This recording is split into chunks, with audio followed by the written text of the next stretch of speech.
हे कृष्ण करुणा सिंधु दीनबंधु गोपपते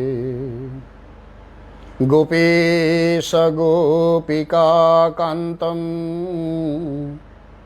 राधा कांतम नमोस्तुते। परिवार तीर्थ अनंत धामर श्री धामेश्वर विग्रह भगवान अनंत नारायणकर अभयचरण पंकजरे सेवक सर्वप्रथमे शतकोटी दंडवत प्रणाम मंच उपर समर्पण करुछि। प्रातस्मरणीय सद्गुरुदेव परमहंस श्रीमद बाबा बलियांकर अभयचरण तले भक्तिपूत विनम्र प्रणाम निवेदन करने सह पवित्र उत्कल भूखंड तथा आर्यावर्त भारतवर्षर प्रतिटी साधु संत महामानव सद्गुरु वृंद मानकर अभयचरण को मानसरे वंदना करुछि। बलिया विचार ये कार्यक्रम को आपण मानक स्वागत करुछि। आज आम पई वार्ता कौन रही प्रथम पाठ करिबा। गीता पढ़िबा धर्म नुहे, गीता पढ़ी बुझी ताकू कामरे लगैले ताहा ही हब वास्तव जीवनर धर्म। जीवन धर्म कौन जदि आम भितर प्रश्नवाची सृष्टि हुए, केवल स्वाध्याय को आमे जीवनर धर्म रूप से स्वीकार करिपरिबा नहीं, बा जीवनर वास्तविकता आमे केवल शास्त्र पाठ बोली स्थिरीकृत करिपरिबा नहीं। महत पुरुष माने पूर्वाचार्य माने आमको कहिले जे स्वाध्याय कर, स्वाध्यायात मां प्रमादितव्यम, स्वाध्याय केतेबेले विरत हब नाही। भगवत गीता अनेक प्रकार यज्ञ वर्णना भितर स्वाध्याय को मध्य एक यज्ञ रूप से नामित सेठी कले। द्रव्य यज्ञस्तपू यज्ञ जोग यज्ञ तथा परि स्वाध्याय ज्ञान यज्ञाश्च जतयः संसित व्रता, सेठी स्वाध्याय मध्य एक यज्ञ नाम नामित है। तेबे जो स्वाध्याय कहिले ये शब्दटा को श्रवण मात्र के आम भितर भावना सृष्टि हुए। स्वाध्याय अर्थात आमे पढ़िबा, तेणु ये पढ़िबा कथाटी को नहीं आम समस्त भितर गोटे मानसिकता, किए गीता पढ़ुचंती, किए भागवत पढ़ुचंती, किए रामचरित मानस पढ़ुचंती, किए वेद मंत्र पढ़ुचंती, किए वैदिक सूक्त गुड़िक पाठ करुचंती। माने सेठी स्वाध्यायर परिमापक गोटे बोली स्थिर ही नाही। स्वाध्याय सतशास्त्र अध्ययन कर, ताहले ये जो सतशास्त्र को अध्ययन करागला तद्वारा हब कौन? शास्त्र को पूजन कले, शास्त्र को केवल अध्ययन कले, बड़ पाटी रे पाठ कले आम भितर जे भल कथा गुड़िक प्रवेश करिवो एमंत कथा नुहे। भल कथा आम भितर आचरण रे बा व्यवहार रे आम जीवदशा भितर प्रवेश करिबा पई हेले अति आवश्यक कौन? इम्प्लीमेंटेशन, ताहार वास्तव प्रतिफलन आम भितर हब, ताहार वास्तव को क्रियान्वित अवस्था को आमे आनिबा। जोटा को सुनिलु, जोटा को आमे सतसंगे शुणिलु, स्वाध्याय रे जोटा को पाठ कलु, ताकू वास्तव जीवन सहित जोड़िबा। देखंतु गुरुदेव गोटे सरल दृष्टांत दियंती। मते भोक हलानी, बड़ पाटी गइल, भोक हेलानी बोली बड़ पाटी चिल्लै चिल्लै की कहिले पेटर भोक कौन मरी जाए? मरेनी। धरंतु आपण खाद्य द्रव्य को देखिले, आज आम रोषेई या है। अच्छा, खाद्य को देखीदेले पेटर भोक कौन मरीगला? मरेनी। खाद्य आपण के आगे बढ़ागला, आपण ता धरू रुटी खंडे कि माने डाली फाली गोले की भात गुंडाए नहीं मुहरे रखिले, भात गुंडाटा मुहरे रखु रखु डाली रे लुण पड़नी दैवात अन्य मनस्कता पाई। तेणु तुम्हें जो प्रथम गुंडा भातटा नेल पाटी रे रखिल, लुणिया अलणिया बारिल, जे पर्यंत भात गुंडाटा मुहरे अच्छी से पर्यंत पेटरे भोकटा अच्छी ना नहीं? भात गुंडाटा मुहरे रखीदे कौन पेट भोक मरी जाऊँगी मरुनी कि तुम से कहलनी अरे डाली आज लुण पड़नी कि टे लुण आनले कौच खाद्य को खाद्यर व्यवस्थार जो स्वादटा को आपण अनुभव कर सारा पर भी पेटर भोक मरीनी ता पेटर भोकटा केतेबेले मरे ना मुहरे थिबा भात गुंडाटा जेतेबेले पेट भितर को जाए से गोटे गुंडा भात जिते पेट भितर को गला आ से गोटे गुंडा भातर सामर्थ्य अच्छी पेटर जो प्रचंड जो क्षुधार मात्रा जो भोकर मात्रा को से प्रशमित करि पारिबो आपन को आउ एते अस्तव्यस्त लागिबो नाही गोटे गुंडा भात रे गोटे गुंडा भात खाई आपन ढोके पानी पीले भोक शांत हबो ताहेले पूर्वरु जेते प्रक्रिया ताहा कौन निरर्थक थिला कि निरर्थक नुहे किंतु पेटर भोक को नष्ट करबा पई ताहा यथेष्ट नथिला यथा ए भोक हलानी कहिले आज ए आया हेजी बोली शुणिल कि देखिल मुहरे रखिकी ताकू स्वाद अनुभव कल पेट भोक किंतु मरुनी कहीं पेट पर्यंत खाद्यटा पहुँचीनी मरब केमिति तेणु पेटेर अच्छी भोक खाद्य अच्छी केउठी ना मुहरे थाली रे रोसई घरे ताले खाद्य ठारू आमर दूर आम पेटर दूरताटा जेतिकी तेणु भोकर मात्राटा बढ़ी बढ़ी चलुची भोकर ज्वाला को सह्य करने को पड़ुची तेणु गोटे गुंडा भात को आमे जदि गिळीदेलु बा पेटेरे ताहा पड़ीगला तत्क्षणात भोक को सामान्य प्रशमित करिवार सामर्थ्य ता भितर अछि ठीक तदनुरूप रामायण रे एया वर्णना होइचंती भागवत रे एया लिखा जाइछि गीता उपनिषद वेद बा अन्यान्य शास्त्र पुराण महापुराण इत्यादि रे एया प्रसंग अछि भोक हेलानी आम एमती रड़ी पकाउछु समाज अशांति हो गलानी जीवन अशांति रे भरी गलानी रड़ी बहुत पकाउछु अशांति कहीं दूर होनी एटी कौन सत्संग होनी एटी कौन स्वाध्याय होनी एटी कौन मठ मंदिर नाही ना पुण्य स्थान नाही ना तीर्थव्रतर किसी अभाव अच्छी किसी अभाव नहीं तापरे भी जीवन शांति प्राप्ति हो पारुनी कि सामाजिक स्तर में शांति प्रतिष्ठा हो पारुनी असुविधाटा केउंठी रहिला मूल उत्सटा को आमको खोजा पड़ो जीवनर मूल धर्मटा को आमको खोजा पड़ो ताहा कौन समाज बहु अशांति हो गलानी कहले समाज अशांति दूर हुए ना शास्त्र मु सबुदिन पढ़े शुआ भलिया शुआ आम घरे जो शुआटा को पालिचु आमे ताको सबुदिन शिखैछु ए राम बोली कह आमे राम कहलु से राम कहला कृष्ण ना से कृष्ण कहला हरे राम कृष्ण सी भी हरे राम कृष्ण कहला आमे जो स्वर कहलु से भी से स्वर कहला ताहेले ये सेवक आपण मान को प्रश्न करिवो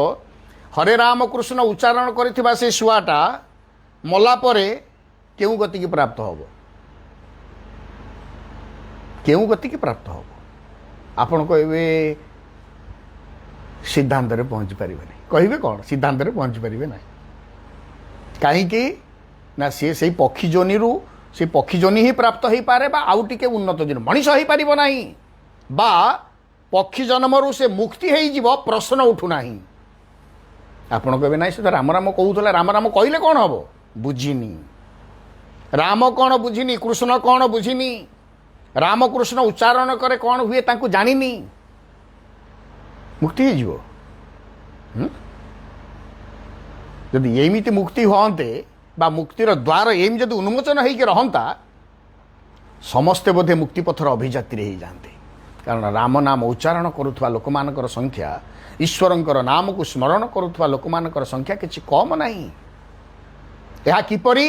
ना मुहरे खाद्य रहिला परी गीता मोर मुखस्थ वेद उपनिषद मुखस्थ भागवत बहुत मु गपुची रामायण रामचरित मानस बहुत गपुची रामायण बहुत गपुची सब कथा मो मुहरे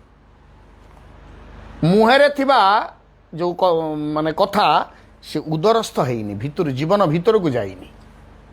जीवन सहित संयोजित हेइनी मु सतसंग बाहर कान बहुत शुणुची जमीती भोजन शुणुली रुटी होती सतुला होती पूरी होती तरकारी होती एमती वर्णना शुणीगले पेट भोक मरीगला कि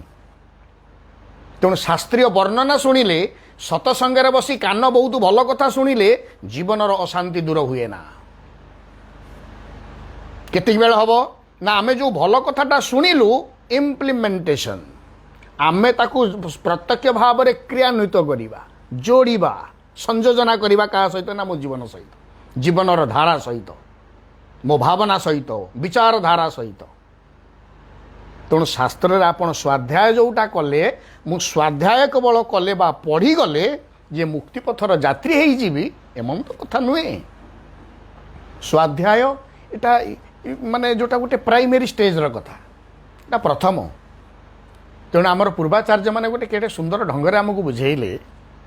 रुचु न रुचु खा तू पिता बुझु न बुझु पढ़ गीता ता कहीं कहले आ बुझी तो पारिबुनु गीता कहीं पढ़ू ये प्रकार वितंडा तर्क भी आसे ना सेटा गोटे पॉलिसी आमको बुझेबा पई एक सरल मार्ग एक उपाय महत आचार्य मानकर सेटा गोटे उपाय बौद्धिक विचारधारार सरल पंथा कौन ना रुचु न रुचु खादु पिता आमर जड़े आश्रम आश्रित ता जो पुओ झी आसी पिता सबुदिन खाइब कारण महोत्सव माने जो कार्तिक महोत्सव आश्रम पिता होता सुक्त होता लिंब सुक्त जिते हरिनाम संकीर्तन नगर कीर्तन पर गोटे सुक्त हुए तेणु हे हे हेला से पिलाटी कहला रुचु न रुचु खा पिता देहपाई पिताटा हितकर खाइबा पड़ो खाइला मते पाटी की भल लागू कि न लागू पिताटा खाइले मो देहपाई रुचिकर औषध आपण खाऊं पथी खाऊँ सेटा औषधटा पाटी की पिता लगुच बोलिक आप फोपाड़ी देवे फोपाड़ी देले शरीर में व्याधिटा कौन दूर हो ना समस्त गुणधर्म स्वतंत्र स्वाद स्वतंत्र तार प्रतिक्रिया मध्य स्वतंत्र तेणु पथी बा औषध जेते कटु हो जेते तिक्त हो जेते कषाय हो आमको ग्रहण करने को पड़ो आमे ग्रहण कले ही आमे निरोग हवा व्याधिमुक्त हवा ठीक तदनुरूप बुझु न बुझु पढ़ गीता गीता मु पढ़ुथिले दिने ना दिने बुझिबा पई मोर मन हबो ये श्लोकटा पढ़लेटा कौन ता माने बुझु बुझु मते ता सहित संश्लिष्ट हवा को पड़िबो कारण स्वाध्यायर जोड़ी अर्थ स्वाध्याय निजे निजे अध्ययन करिबा ता सहित स्व को अध्ययन करिबा निजे शास्त्र पाठ करिबा परे परे द्वितीय पावच्छटा कौन ना स्व को अध्ययन करिवार ना होची स्वाध्याय अर्थात सेल्फ एनालिसिस आत्मसमीक्षा तेणु आत्मसमीक्षा मुझे जिते कली मु आज जोटा पढ़िली से कथाटा मो पाखे अच्छी कि नहीं मो आचरण भितर मो भावना भितर स्थानित होइछि कि नहीं यही एनालिसिसटा जो दिन आसो अर्थात शास्त्र आउ मु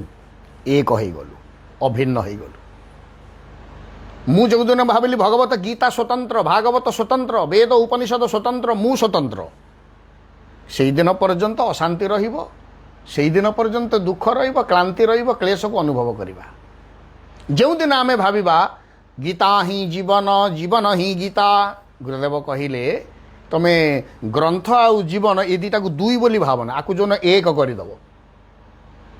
जीवन ही गीता गीता ही जीवन गुरुदेव कहले जीवन ही शास्त्र स्वरूप शास्त्र ही जीवन स्वरूप उभय परस्पर परिपूरक अर्थात जीवनचर्या भितर आमर सबुदिन दिनचर्या भितर शास्त्रोक्त कथार वास्तव प्रतिफलन अर्थात आमे जोटा शुणुचे जोटा मुहरे कहूचे जोटा आखिरे देखुचे सेटा इम्प्लीमेंटेशन आम भितर हम आमे ताकू प्रतिपादित भितर करवा आम जीवन सहित ताकू जोड़िबा ओहो शास्त्र रे एते कथा आज्ञा लिखाई सबको पढ़ी कौन करहब आम तो कहूँ सब कथा करहब आपड़ 100 पद शुणिले आपड़ गोटे ये सेवक गोटे गोटे प्राक्टिकाल गोटे आम गोटे एक्सपेरिमेंट करवा आज सतसंग पर ये कथाटा को शुणी सारा पर आप कागज कलम बाहर करेंगे आपण निजे मन पकईबे मु केते भल कथा जानी गोटे कागज लिखतु चोरी करवा ठीक नुह मिछ कहवा महापाप एटा सब आप जानी ना जीवनर श्रेष्ठ हूँ चरित्र चरित्र नष्ट हेले संसार रे आमे निंदित हवा माने जो जो भल कथा गुड़ाक आप जानी गुरु गुरुजन मान को सम्मान प्रदर्शन करवा राष्ट्रधर्म पालन कर आपड़ जिते भल कथा जानी आपड़ जिते जानी ओ ये मु छोटिया मुंडे छोटिया कथा कहली मु जो अल्प कथा जानी अल्प कहली आपण मैंने जो जिते विराट विराट कथा भल भल कथा जानी गोटे लिस्ट कले मुझे भल कथा जानी जर कार 10टा है कार 20टा है कार 50 है कार 100 है कार 500 है ये सबुतक जो धरतु आप 20टा कि 50टा भल कथा बोली लिखिले 2 पृष्ठा है भल है ताहले ये सबुगुड़ाक कौन आप पालन करुँच सबुगुड़ाक आपण जीवन में वास्तव प्रतिफलित होना आमे अनेक जानी कथा को भी आमे वास्तव प्रयोग करि पारुना वास्तव में आमे ताकू प्रयोग करि पारुना आ सबु कथा भी करि होबनी किंतु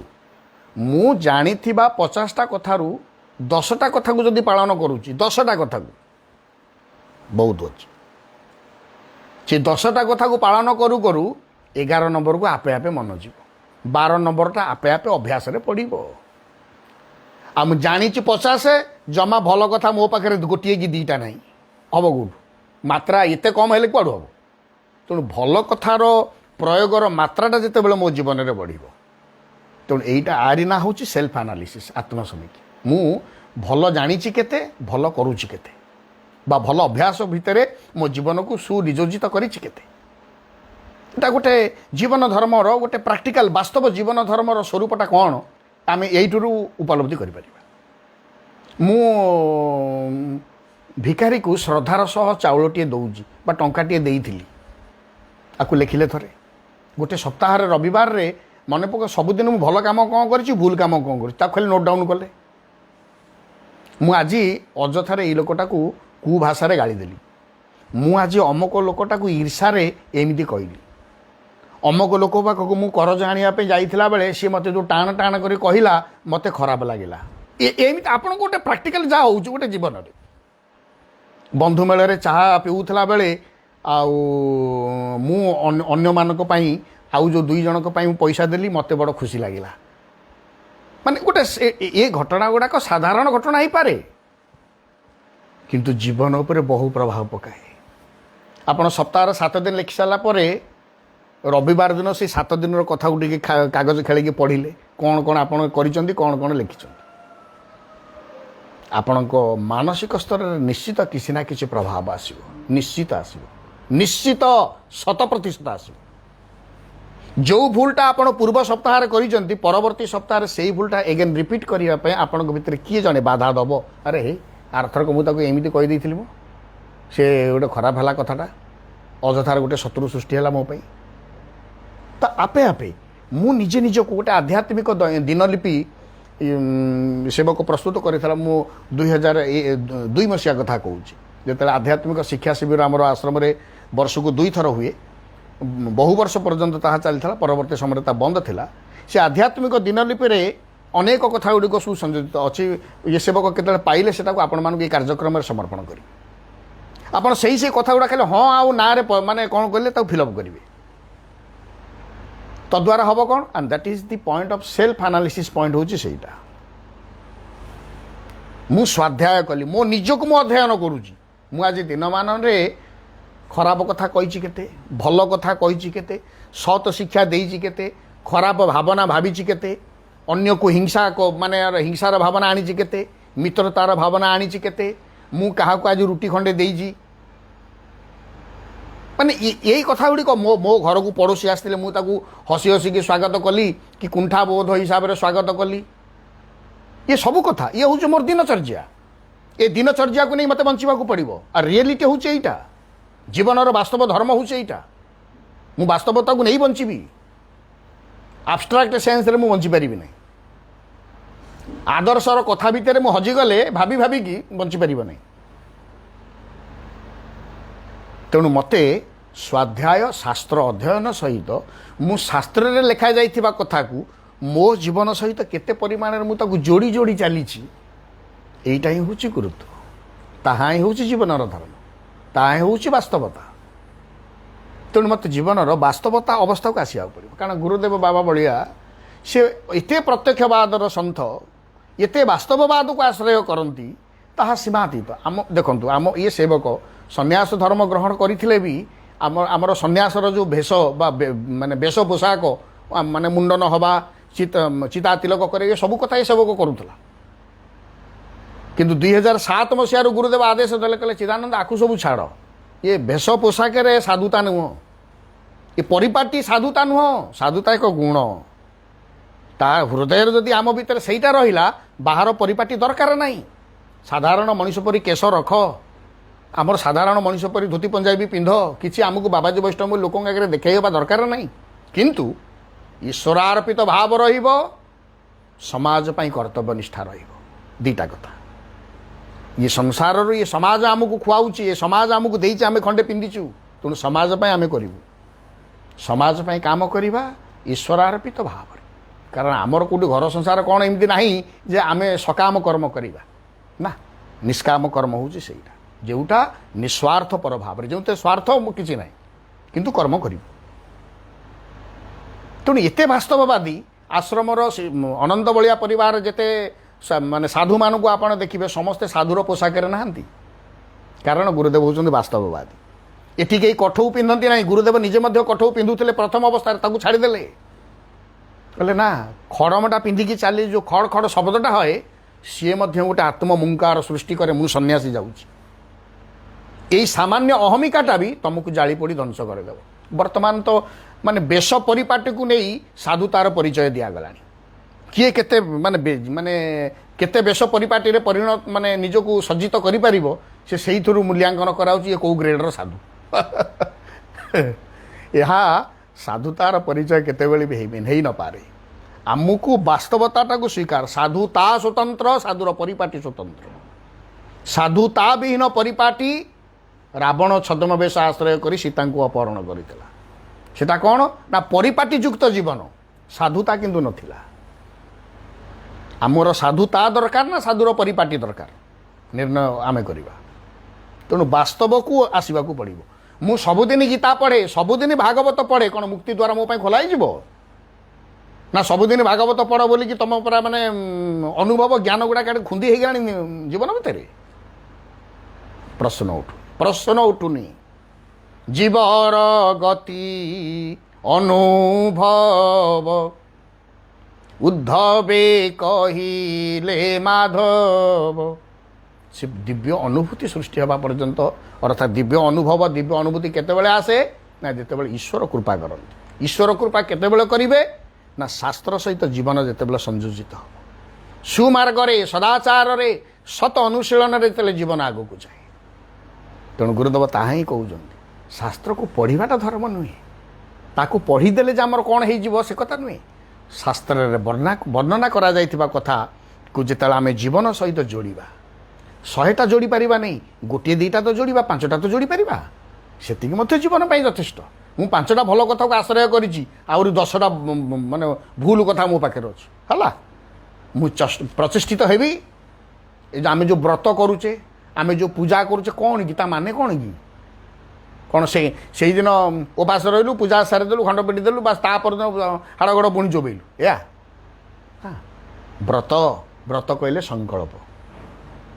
ମୋର 5ଟା ଭଲ ଗୁଣ ଅଛି, 15ଟା ଖରାପ ଗୁଣ ଅଛି, ମୁଁ ଜାଣିଲିଣି। ସେ 15ଟା ଖରାପ ଗୁଣ କେମିତି 14କୁ ଆସିବ, ମୁଁ ତା ପାଇଁ ସଂକଳ୍ପ ନେବି, ବ୍ରତ କରିବି। ସେ 14ଟା 13କୁ ଆସିବ, ସେ 13ଟା 10କୁ ଆସିବ। ତ ଖରାପଟା କେମିତି କମିବ, ଭଲଟା କେମିତି ବଢ଼ିବ, ମୁଁ ତା ପାଇଁ ପ୍ରଚେଷ୍ଟିତ ହେବି। ତାରି ପାଇଁ ବ୍ରତ କରାଯାଏ, ତାରି ପାଇଁ ପୂଜନ କରାଯାଏ, ତାରି ପାଇଁ ପାର୍ବଣ ସୃଷ୍ଟି ହେଇଛି। ପାର୍ବଣ ସୃଷ୍ଟି ହେଇନି ମଦ୍ୟ ମାଂସ ଖାଇକି ରୋଳ କରିବା ପାଇଁ। ସନାତନୀ ପରମ୍ପରାର ପ୍ରତିଟି କଥା ମୂଳରେ ଗୁରୁତ୍ୱପୂର୍ଣ୍ଣ ଉପାଦାନ ରହିଛି। ଗୁରୁତ୍ୱପୂର୍ଣ୍ଣ ସବୁ ପ୍ରତିଟି କଥା ହେଉଛି ଉପାଦେୟମୂଳକ। ଏଠି ମାନେ ଅଯଥା କୌଣସି କଥା ଲଦି ଦିଆ ହେଇନି, ସବୁର ମୂଳରେ କିଛି ନା କିଛି ଆଦର୍ଶ ରହିଛି। ଏଣୁ ଶାସ୍ତ୍ରକୁ ସ୍ୱାଧ୍ୟାୟ କରିବା, ଶାସ୍ତ୍ର କଥାକୁ ଜୀବନ ସହ ଯୋଡ଼ି ନିଜକୁ ମଧ୍ୟ ଅଧ୍ୟୟନ କରିବା, ନିଜକୁ ସମୀକ୍ଷା କରିବା, ତାହା ହିଁ ଜୀବନ ଧର୍ମ। ବାସ୍ତବତାକୁ ସ୍ୱୀକାର କରିଲା ପରେ ଆମ ଜୀବନ କେତେ ପରିମାଣରେ ଭଲ ହେଇଛି ଭୁଲ ହେଇଛି ଆମେ ମଧ୍ୟ ଜାଣିପାରିବା। ତେଣୁ ଜୀବନ ଧର୍ମକୁ ସ୍ୱାଗତ କରିବାକୁ କଥାକୁ ଏଇଠି ରଖିବି। ଜୟ ଗୁରୁଦେବ।